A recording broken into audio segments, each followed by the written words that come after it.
Ya, assalamualaikum warahmatullahi wabarakatuh. Di video kali ini kita akan membahas lebih dalam salah satu modul terpenting di SAP, yaitu logistik. Jadi logistik itu secara sederhana adalah seluruh proses yang mengelola pergerakan barang atau jasa dari awal produksi hingga sampai ke tangan konsumen. Dalam SAP, proses logistik ini mencakup 3 area bisnis utama. Yang pertama, procurement atau pengadaan, terus sales order management atau penjualan, dan manufaktur atau produksi. Untuk sesi ini kita akan fokus penuh pada 2 alur utama, rekrutmen dan sales. Kita mulai dari alur yang pertama yang paling fundamental, yaitu rekrutmen, yang akan dijelaskan oleh teman saya Muhammad Nurdiansyah. Oke, sekarang kita masuk ke pembahasan pertama, yaitu procurement. Jadi procurement ini adalah proses untuk mendapatkan bahan baku atau barang dagangan. Jadi proses ini dilakukan sebelum produksi atau penjualan bisa dimulai, dan secara umum terbagi menjadi 8 tahap. Di tahap yang pertama yaitu demand determination. Di tahap ini manajemen atau perencanaan akan menentukan apa saja bahan baku yang dibutuhkan. Semua kebutuhan itu dirangkum dalam satu dokumen yang disebut material request atau MR. Jadi inilah titik awal dari proses procurement. Lanjut ke tahap yang kedua, yaitu source determination. Jadi setelah tahu bahan apa yang dibutuhkan, sekarang saatnya mencari suppliernya.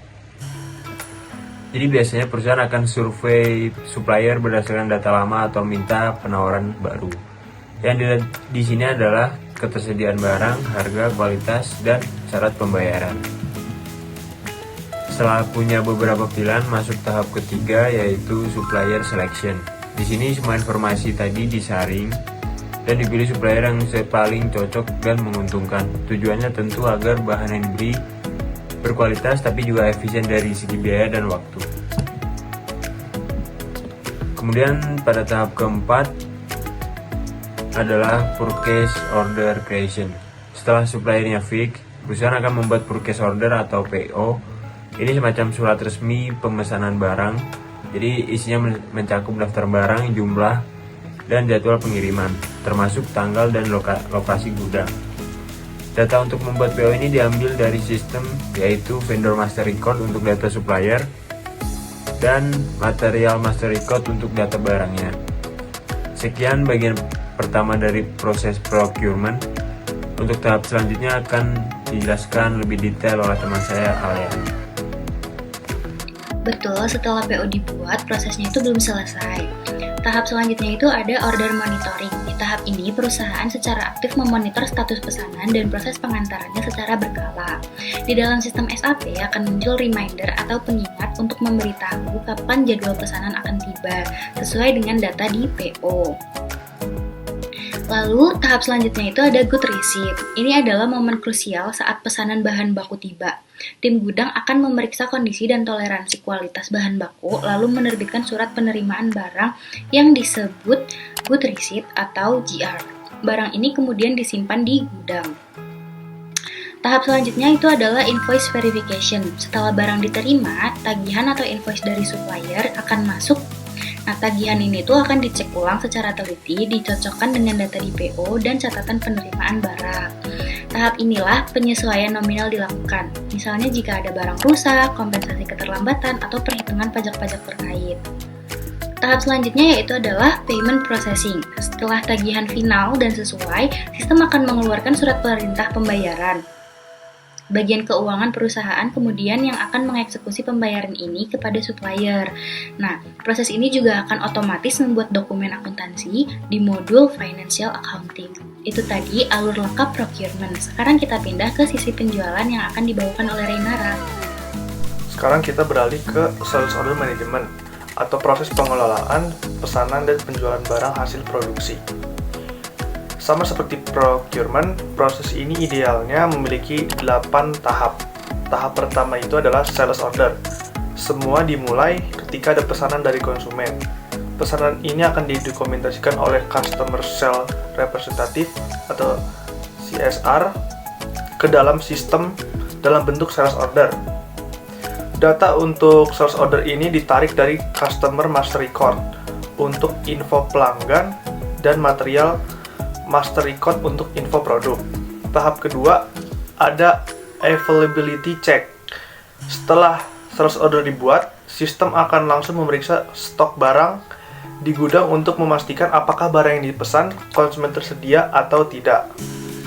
Tahap ketiga adalah Outbound Delivery.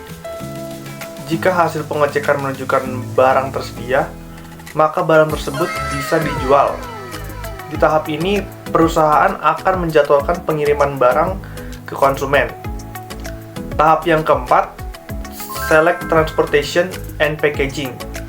Di sini, detail pengiriman ditentukan, mulai dari menentukan alat, transportasi, apa yang akan digunakan, hingga apakah ada perlakuan atau kemasan khusus yang dibutuhkan sesuai sifat barangnya. Untuk 4 tahap selanjutnya akan dijelaskan oleh Hidayah. Oke, kita tuntaskan jalur route penjualan ini pada tahap 5, yaitu picking. Ini adalah proses fisik mengambil barang dari gudang. Jadi tim gudang akan menentukan barang mana yang akan dikeluarkan, mungkin berdasarkan tanggal masuk, stok, atau kondisi, dan memindahkannya ke area pengemasan. Lalu pada tahap ke-6 ada goods issue. Goods issue ini secara harfiah berarti pengeluaran barang dari gudang. Pada tahap ini barang siap dikirimkan dan kepemilikannya berpindah. Biasanya dikeluarkan juga surat jalan atau delivery dokumen. Saat good issue terjadi, beberapa hal penting otomatis terjadi di SAP, seperti stok gudang berkurang atau perubahan nilai yang diposting ke akun neraca, dan status pesanan diperbarui. Lalu selanjutnya ada tahap ke-7, yaitu billing. Jadi setelah barang dikirim, tagihan dibuat untuk konsumen. Dokumen tagihan ini disusun berdasarkan data dari sales order dan delivery dokumen. Konsumen nantinya juga bisa melakukan verifikasi dan penyesuaian jika diperlukan, mirip seperti proses pada procurement. Tahap ke-8 ada payment processing. Setelah tagihan disetujui, konsumen akan membayar. Bagian keuangan perusahaan yang akan mengurus dan mencatat pembayaran ini. Nah, jadi kesimpulannya ada 2 cerminan ya. Yang pertama procurement, yang kedua adalah sales. Jadi procurement itu bagaimana kita membeli, sementara sales itu bagaimana kita menjual. Setiap langkah dari order, delivery, hingga invoice akan tercatat dalam sebuah dokumen flow yang dipantau, memastikan proses terhubung dan transparan tentunya. Dan sebagai catatan akhir untuk alur sales, tidak semua perusahaan menjalankan 8 tahapan tersebut. Jadi tahapan yang paling krusial dan hampir selalu ada dalam tahapan adalah tahapan 1, tahapan 3, tahapan 6, dan 7 dan 8. Dan SAP bisa mengakomodasi penyesuaian ini. Jadi sekian pembahasan kita soal logistik di SAP. Semoga detail ini bermanfaat dan memberikan gambaran yang lebih jelas. Sampai jumpa di video selanjutnya. Terima kasih.